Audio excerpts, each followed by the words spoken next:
Deere aspirants, ఒక్కసారి ఈ question చూడండి. ఫస్ట్ మీరు మీ ఓన్గా ట్రై చేయండి, దాని తర్వాత నేను చెప్పిన సొల్యూషన్ చూడండి. ఇక్కడ క్వశ్చన్ ఏంటంటే, ఫాదర్ 33,201 రూపీస్ని యంగర్ వన్ అకౌంట్లో ఎల్డర్ వన్ అకౌంట్లో డిపాజిట్ చేస్తున్నాడు. యంగర్ వన్ అకౌంట్కి ఏమో at the end of 5 years, elder one అకౌంట్కి ఏమో at the end of 2 years amounts equal అవ్వాలంట ఎట్ ద రేట్ ఆఫ్ 4% ప్రయాణం. అయితే ఎవరి అకౌంట్లో ఎంత డిపాజిట్ చేయాలని అడుగుతున్నారు.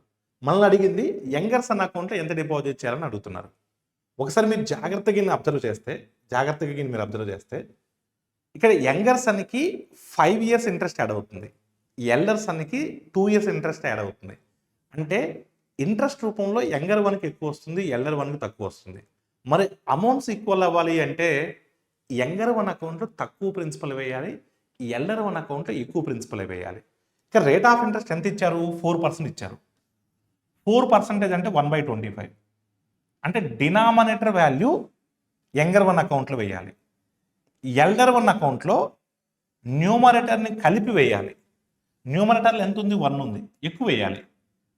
అంటే టోటల్ 26 పార్ట్స్ వేయాలి. వీళ్ళిద్దరి మధ్య ఏజ్ గ్యాప్ ఎంత ఉంది? At the end of 2 years అంటున్నాడు, at the end of 5 years అంటున్నాడు.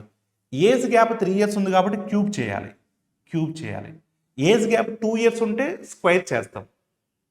ఇప్పుడు మనం అడిగింది యంగర్ వన్ అకౌంటే కదా, అంటే 25 cube will be our answer. So 25 cube అంటే ఎంత? 15625. Option 2 is the right answer. Thank you all of you.